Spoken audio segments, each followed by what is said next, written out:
Here we are, hole number 15. A little backup. Huh? Is this the vlog? Yeah, just random. Ah. Say hey to my mom. Let's go. Hey, don't talk to mama like that.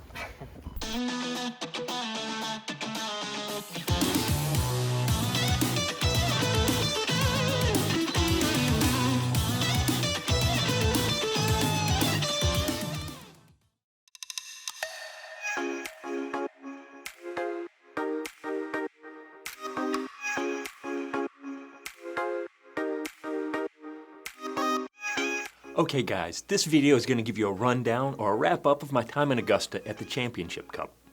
Champions Cup? Champion Cup. I'm going to talk about the players, my family, and really anything else I can think of, so you might want to speed this up to at least 1.5% playback and only pause it when you see something that might be interesting, because I'm guaranteed to ramble. Okay, my hope is that I'm going to be able to give you a little bit of insight into attending a PGA tournament, and especially if you haven't gone, and then some of the things that I noticed and got to experience as a caddy, along with meeting up with a couple of my old GOAT friends in the disc golf world. And so I hope that you'll find this entertaining, or at least bearable, and let's just jump right into it. You see, Augusta is my hometown, and I learned to play disc golf at the one course in the area that was Pendleton King Park. Yes, that is me teeing off in front of Ken Climo. And you can follow the link down in the description to see the classic Disc TV coverage back in 2002 at the Augusta Classic, where Ken did eventually kick my butt, but I had that one tee that I stole from him. If you go to the 17-minute mark, you'll also be able to see a younger, slimmer me being interviewed, and so that's pretty cool. So all that says, Augusta has great memories for me when it comes to disc golf. So I got back into disc golf pretty much about 3 years ago, maybe 4. And I've been playing catch up as far as tournaments and understanding where the disc golf scene is to this day. And so last year I tried to go to the Champions Cup only to find out that it took place on Easter. And since I work as a creative director at a church, there was no way I could go. So this year I did something very out of character for me. I actually planned ahead. I cleared my calendar and most importantly got all clear from my wife to be able to go spend some time down there. So once I started planning, I heard that Sullivan Tipton, my buddy from Inverness here in Birmingham that we play together, was going to be down there playing in the tournament. So I asked him if he would like a caddy since I was going to be there. Also, I offered to give him a place to crash for most of the week, and bribery never hurts in something like that. Now he foolishly agreed, and now I have the mindset of I'm no longer going to go just as a spectator, but I'm going to go be a caddy inside the ropes. Now I'd only caddied for one other person, and that was Robbie Crawford, a couple years ago during a monsoon at the Magic City Mega Bowl here in Inverness. And so I didn't have a lot of experience being a caddy. Well, coincidentally, the week before, Robbie had caddied for Brody Smith at the Music City Open. And he had just put out a video talking about his time being a caddy. So it was great for me to watch that. I'm gonna have a link to that below as well. So I tried to have the right mindset as to what role I was gonna have when I was there and how I could be a help and a servant and not a distraction. All right, so the week is here. Sully is driving up from Tampa, where he's at school, and we're meeting at my dad's house on Sunday night. Now, my dad's name is Pete Collins, which means I'm a junior. And basically, Dad is me in an older, less handsome form. I mean, come on now. Oh yeah, he was also Billie Jean King's coach and sparring partner for the Bobby Riggs Battle of the Sexes tennis match back at the Superdome, way back when. And you young folks who don't know anything about it, you can Google that. He's also the #1 doubles teacher in tennis in the world, but I think I can take him right now because he's recovering from knee surgery, so I got a small window. Okay, that's enough bragging about my dad and my natural genetic hand-eye coordination and rugged good looks. And let's get back to the disc golf. I will be the first to admit it. I didn't sleep well on Sunday night. I know I'm supposed to be the older, mature disc golfer, but to be honest, I was being the fanboy, and I was just wrapped up in the excitement. Just seeing where disc golf has progressed and getting to be part of it was just an amazing, surreal experience. Now, the International Disc Golf Center is located in Appling, Georgia, which is about 30 minutes from Augusta.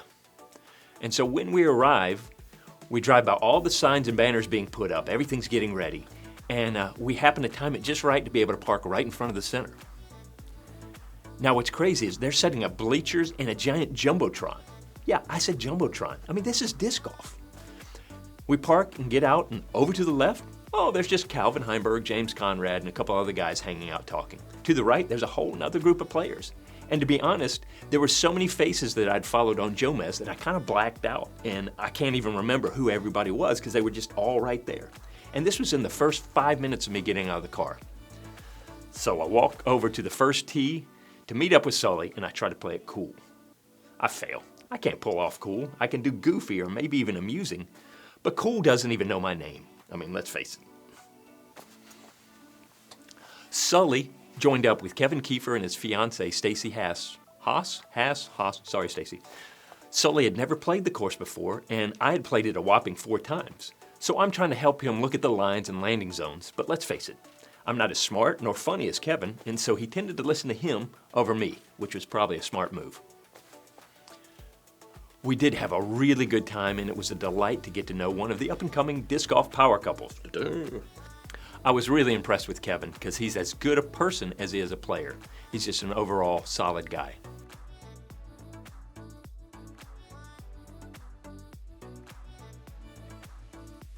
After that round, we head back to my dad's house where I set up a practice basket and I challenged Sully to a little bit of backyard flick putting challenge.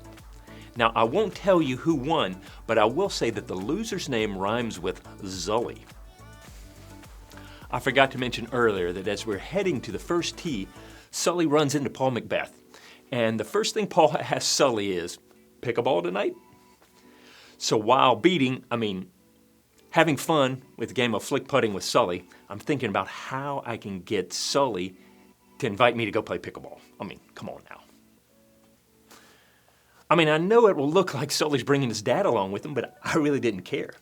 And graciously, he says I can come, and we head off to the courts. Side note, I played pickleball a total of 1 time with my 3 boys when they were just learning how to play the game. So, sure, that should probably get me in good stead for this game, right? Well, actually I grew up playing and then teaching tennis, so I can swing a racket pretty well. The problem is I just need to get used to the timing and learn how to stay out of that damn kitchen. For those that play pickleball, I hate the kitchen. The kitchen is bad. So anyway, we show up at the courts and I see Tristan Tanner playing with Aaron Gossage. And I keep thinking about Aaron's Uncle Goose, and that's pretty cool. So Sully and I warm up for way too short a time before we find ourselves pitted against Tristan and Aaron. Now, Sully is the best pickleball player on the tour, according to just about everyone. So I basically play a 90-10 game. And what that means is I let him hit most of the shots, and I just talk a lot of trash. That's my strength. For the record, Aaron Gossage is one of the nicest guys, and I'm so impressed with his character and his genuine concern for how others are doing.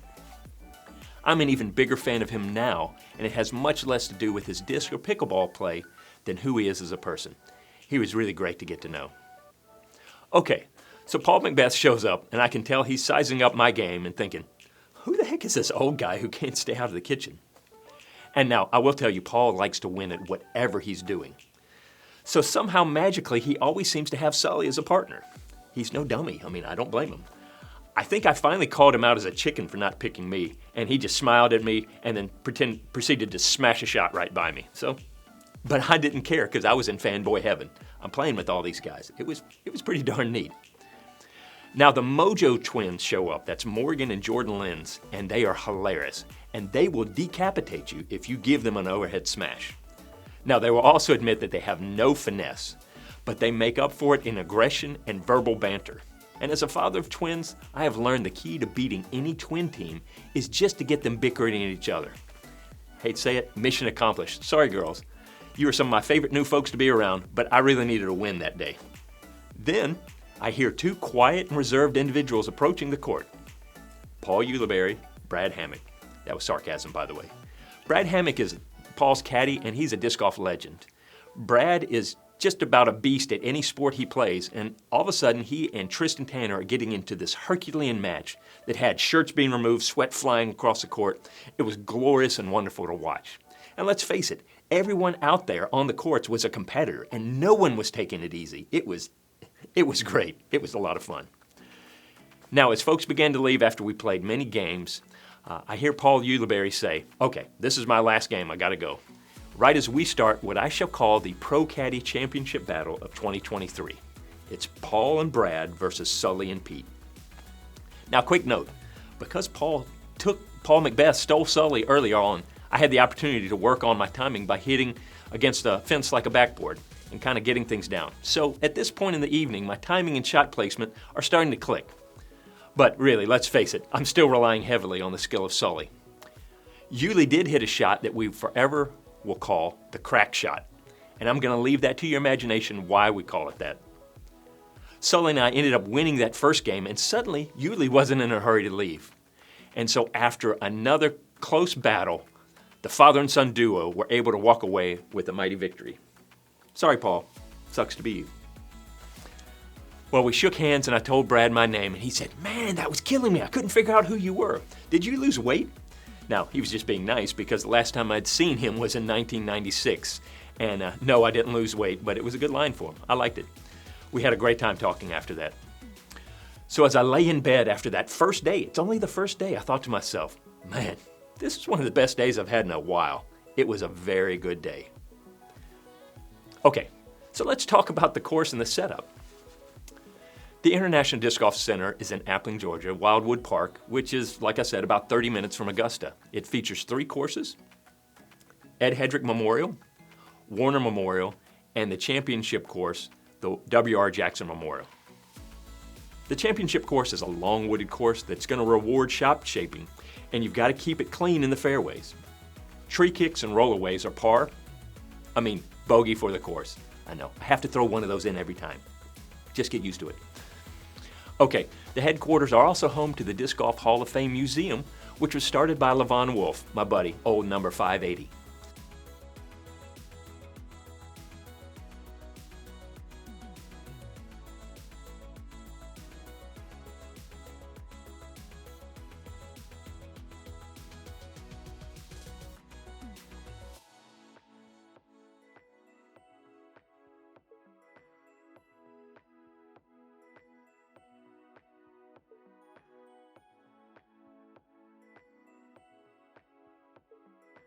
The setup for the tournament had the players, parking and camping, and warming up about a quarter mile from the course.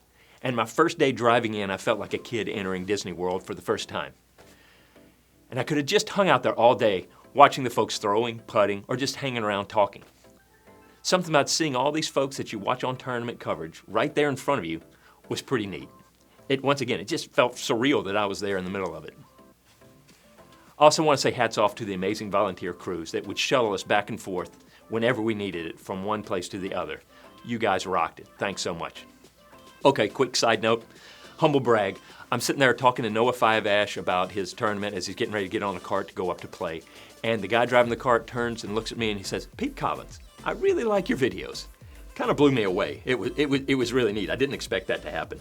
And inside my head, I really just wanted to turn to Noah Five Ash and go, "Suck it." But I didn't because I was humble. I'm humble. You know how I am. I play cool because I'm cool. But anyway, I forgot your name, buddy. I hope you're watching. Thank you so much. That really made my day. In the midst of all that other stuff, that was pretty cool. Okay, so things begin to speed up into a blur. We had 2 more days of practicing, and seeing so many faces that I cheered on from my couch, it just kind of all started just overwhelm me in some ways. We ended up practicing the next day with Randon Latta, who can throw it a country mile. And it's not fair because I'm like 6-8 inches taller than him and he just bombs it. Listen, I had such a great time talking to him, not only about his disc golf journey, but his life in general. And it was such a privilege to just get to know him. He's a really good guy, so make sure you cheer him on. The next day after that, we went around with Thomas Gilbert. Once again, another long thrower out there. Geez. Making me feel self-conscious about my throws, but he's such a quiet, kind soul, and it was an absolute joy spending the time with him, and I really hope we get to talk more in the future. Every tour player I talk to loves this course and says the improvements from last year to this year are amazing. They moved the tee of hole 14 and the basket of hole 18 and made them both par 4s. But this also speeded up traffic flow and play and created a great finishing hole with spectator stands that was really well laid out. On top of that, they had food trucks, jumbotron, facilities, etc. It was all a step up from just a year ago. And so I have to say, well done PDGA and the IDGC, because it was great. Everybody loved it. Now, I'm not going into depth into Sully's playing, and that's going to be another video if I decide to do it. I shot almost every shot that he threw, but I can't decide if I even want to go through all that footage. He had his worst day on the first day when he was missing some easy putts that is usually his strength. He just kind of got tied up. And that's where my role as a caddy was a little tough. I didn't know how to help encourage him since I really wasn't his coach. But I wanted to help any way I could. So all I could think to do was just maintain a positive attitude and keep encouraging him. And what was funny is about halfway through, he just looked at me and said, "I need to carry my bag. We just need to try something new." And for whatever reason, he started playing better. So in the end, I never carried his bag again. So for the rest of the week, I was just a big goofy old guy walking with him and ended up running back and forth because he kept leaving his grip bag in the hole behind. But that was pretty cool. I didn't mind. I'm just walking inside the ropes with my buddy watching him play a major. It was really good times. Now, he did come back the very next day and shot a great 8 under par, and he played well for the rest of the tournament, enough so that he made it into the cash. And so I just want to say, way to go, Sully. That was such a great time and well played. Okay, during the week, we got to play with Adam Hammock, Luke Humphreys, Ezra Robinson, Freddie Meza, Chandler Fry, Nate Perkins, and the list just keeps going on and on. It'd be too many to list. But I have a few favorites in the bunch, and I gotta say, I just love playing with Freddie Meza. He's a mess, and keep an eye on him. And I will tell you, if we meet face to face, I'll probably let you in on a couple people I'd probably not want to be on a card with, but we'll keep that offline. But overall, I was so deeply impressed with the caliber of people that are involved in disc golf. They're just such great guys out there. And it was just a total joy to be with them. One of my personal highlights was getting my dad out on the course to walk around with us. He recently had knee surgery, and so he's still kind of on the mend. But he loved being out there and watching Sully make some shots that even the rest of the cards would go, wow. What's funny is my dad was watching disc golf a couple years ago before I got back into it. Now, he was my caddy back in 95, 96 when I did the Am Worlds, but it kind of faded from that. And I can remember him calling me in when I was visiting one time and said, "Hey, check this out. Got this guy named Paul McBeth, and he's battling it out with some of these other guys." And I remember just kind of being slightly interested. Yeah, I know disc golf, I understand, Dad. But he was watching it, and he was loving the coverage, and I kind of poo-pooed it. Now, flip it around, a few years later, and I'm deep back into it, and he's walking with me on the course. It was a really cool day. Okay, so after that round, Dad left. It was Friday evening, and I'm tired. And I had one more thing I needed to do. I was getting together with some friends. My buddy John Marcus, PGA number 5378, invited me over for dinner since his brother Daniel, number 2439, was in town. I hadn't seen Daniel since, you guessed it, 1996. And you see, when I started playing disc golf back in 1994, Daniel Marcus was a top pro in the area, and he lived in the apartment next door. So during the height of my initial disc golf addiction, we sometimes played 3 times in one day when work didn't get in the way. It was John who gave me my first mid-range during my first ever tournament 3 weeks after I picked up a disc, when he saw me walking around with just 2 beat-up drivers that I was carrying in a Kroger plastic shopping bag. I looked really cool. He's one of those unsung heroes that is all throughout disc golf, but he helped found and build disc golf in Augusta, and I just want to say thank you, John, for your friendship and all you've done for disc golf. So now I show up at John's house, and there are a lot more cars than I expected. First person I meet is Dylan, who is going to end up playing with Sully on the card the next day, and we had a great time talking. Turn around, there's Daniel. We finally get to reunite and talk to each other, and it was just like we had never left. It was great seeing him. So then I'm introduced to Julianne Korver and Jim Oates, who are, if you don't know, they're world champs and Hall of Famers. Great folks that got to spend a little time with. They're legends of the game, and they're even more. It was kind of like, who are these people that just keep showing up? And then all of a sudden, Simon Lizotte walks through the door. And I'm like, all right, I'm definitely not cool now. I'm fanboy once again. Now Simon, he's gracious and personable, and you can tell that he's really most comfortable when he's playing, whether it's disc golf, guitar, or really anything. And the problem is that he's probably better at you at whatever he picks up and starts playing. I mean, the man is just gifted. It's pretty disturbing how gifted he is in everything. So we ended up sitting around eating burgers and steaks while John's son, and Simon just sat there and jammed on the guitar. It was so cool. I mean, I tried to think of deep, cool things to talk to Simon about, because you got to be cool. And I asked him about being a dad, MVP, and a few other things. But looking back, I'm sure Simon was thinking, what the heck is Sully's dad doing asking me all these silly questions? That was kind of the running joke through the week. I kept telling people I was Sully's dad. Most of them didn't buy it. Sorry, Sully. There were so many little stories throughout the week that they just kept piling up on each other, kind of like the wrecked cars in an episode of Chips. Not the remake of the movie, but the TV show. Y'all know what I'm talking about. In some ways, the beginning of the week is a little more clear than the end because, it just got so much in there. And as much as I would love to have stuck around at the end after Sully finished playing and watched the finishers come in on the last hole, I had a 4-hour trip to get back to work the next day, and poor Sully had an 8-hour drive back to Tampa for an exam the next day. So, we were living the rock and roll lifestyle of disc golfers. Woohoo! But it was awesome. Okay, here are my final thoughts. If you get a chance to go to one of these tournaments live, you need to do it. If it's near you and you can swing it, volunteer. It'll help out the tourney and give you access to a lot of different things you normally wouldn't get to. This also includes helping out with UDisc. You'll get to walk with the card, and you'll get to, be inside the ropes. Figure out the spectator areas if you go, and the opportunities you'll have to get around and see things. It might be worth it to pay a little bit more for VIP access, especially on courses like W.R. Jackson where they're wooded and you don't have as many gallery viewing areas. Think about following smaller cards to get closer to the action. We ended up having 3 guys from Birmingham link up with us and walk around with us for 2 days. Brody Winks, Dylan House, and Keller Cachopio, I think I said that right, became our own little cheering squad, and they were a big encouragement to Sully and really the rest of the guys in our card. I'm pretty sure it was Nate Perkins and then Chandler Fry both went back and hung out with them talking to them while we were waiting to tee off during a delay. So they got to hang out and just kind of chew the fat with them. Pretty cool. Talk to and ask for autographs from some of the less prominent players. One of the volunteers shared with me that he asked a certain player for his autograph and the guy just lit up and thanked him for asking. The volunteer, I think, ended up talking to him later and became his caddy for the final round. So you just never know. Now don't quote me on that, but you just never know.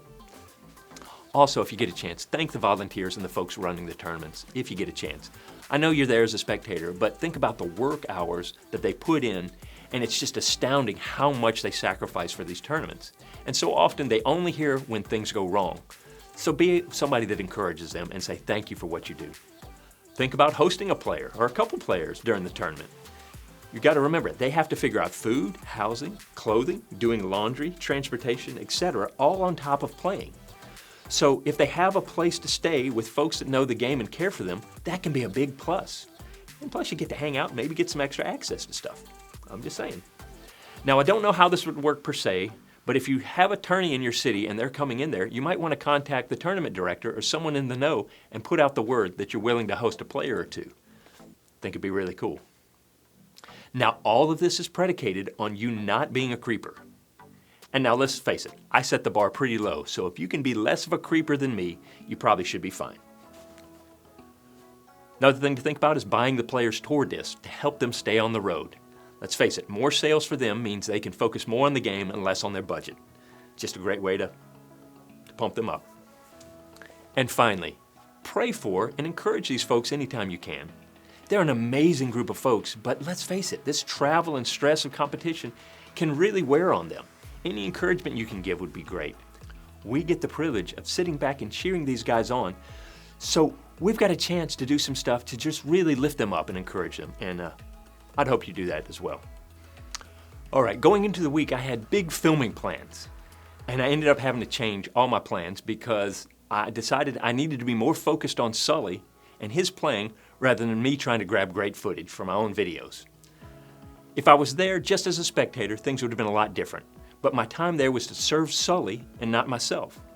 So I filmed Sully's entire first day warm-up from start to finish in case he wanted to go over any challenging shots or things like that. I had in my mind that I was going to cover all this stuff and he was going to love the footage. Problem was, he didn't even want to look at any of it. So I realized right after that first day that I needed to put away the gimbal and only film his shots just handheld and not be a distraction. And that's what I ended up doing. So I didn't cover all the stuff I wanted to cover, but that's not why I was there. And that was hard to kind of give up, but that's what you need to have a mindset of, especially if you're going as a caddy or something like that. Okay guys, I know that was kind of all over the place. That's That's what you get with me, I'm sorry. But anyway, I hope you really enjoyed this. I hope it was something that you at least got something out of. I know I ramble, but I want you to get out there. While I'm working on doing better with my videos, you go work on your game, and especially your relationships out there. They are more important than your game. They really are. And once again, thank you so much for watching, and I really do hope to see you out on the course. Come on now. Oh yeah. Come on now. Yep, we're just hanging out. That's it.